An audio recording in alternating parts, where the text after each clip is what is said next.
ಎಷ್ಟು ರಶ್ ಇತ್ತು ಅಂತಂದರೆ ಚಾಮುಂಡಿ ಬೆಟ್ಟ ಹೋಗಲೇಬಾರ್ದು ಹಾಲಿಡೇಸ್ ಟೈಮಲ್ಲಿ ಅನ್ನಿಸ್ಬಿಡ್ತು. ಓಡೋಕ್ಕೂ ಜಾಗ ಇಲ್ಲ, ಕಾಲಿಡೋಕ್ಕೆ ಜಾಗ ಇಲ್ಲ. ನಾನು ಅದರಲ್ಲಿ ಸೈಕಲ್ ತಗೊಂಡು ಹೋಗ್ಬಿಟ್ಟಿದ್ದೀನಿ ದೇವಸ್ಥಾನದ ಎದುರುಗಡೆ.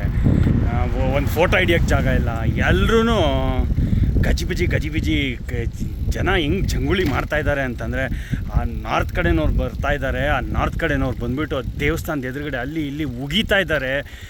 ಕಪಾಳಕ್ಕೆ ಹೊಡಿಬೇಕು ಅನಿಸುತ್ತೆ. ಏನು ಜನನೂ ಬರ್ತಾರೆ ದೇವಸ್ಥಾನದ ಹತ್ರ ಎಲ್ಲನೂ ಉಗುಳ್ತಾರೆ. ನಾಟ್ ಗುಡ್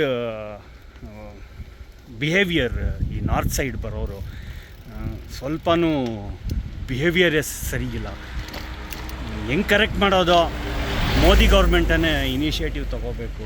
ಯಾರೂ ಇಲ್ಲಿ ಇನ್ಮೇಲೆ ಪಾನ್ ಪರಾಗ್ ಗುಟ್ಕಾ ಬ್ಯಾನ್ ಮಾಡಿಬಿಡ್ಬೇಕು. ತೊಗೊಂಡ್ರೆ ನಿಮ್ಮ ಮನೆಯಲ್ಲಿ ತಿನ್ನಿ, ಅಷ್ಟೇ ಮಾಡಬೇಕು. ಹಿಂಗೆ ಪಬ್ಲಿಕ್ ಪ್ಲೇಸಲ್ಲಿ ಬಂದುಬಿಟ್ಟೆಲ್ಲ ಉಗಿದು ಮಾಡೋದು. ಎಷ್ಟು ಜನ ಚಪ್ಪಲಿ ಇಲ್ಲದೆ ನಡ್ಕೊಂಡು ಹೋಗ್ತಾ ಇದ್ದಾರೆ. ಅದರಲ್ಲಿ ಅದೆಲ್ಲ ತುಳ್ಕೊಂಡು ಮೈಲಿಗೆ ಮಾಡ್ಕೊಂಡು ಹೋಗ್ಬೇಕಾ ದೇವಸ್ಥಾನಕ್ಕೆ? Not good. ಸರಿ ಆಯಿತು, ನನಗೆ ಆಲ್ಮೋಸ್ಟ್ ಆ 8 ಕಿಲೋಮೀಟರ್ಸ್ ಕ್ಲೈಂಬು ಮಾಡೋದಕ್ಕೆ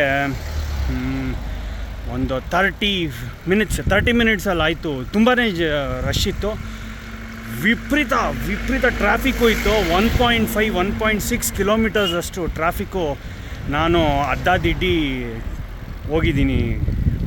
ಕಾರಂತೂ ಹೋಗೋಕ್ಕೆ ಆಗಲ್ಲ ಬಿಡಿ, it is two difficult. So ನಾನು ಊಟಿ ರೋಡ್ ತೊಗೊಂಡ್ಬಿಟ್ಟು ಕೆಳಗಡೆ ಇಳಿತಾ ಇದ್ದೀನಿ. ನಾನು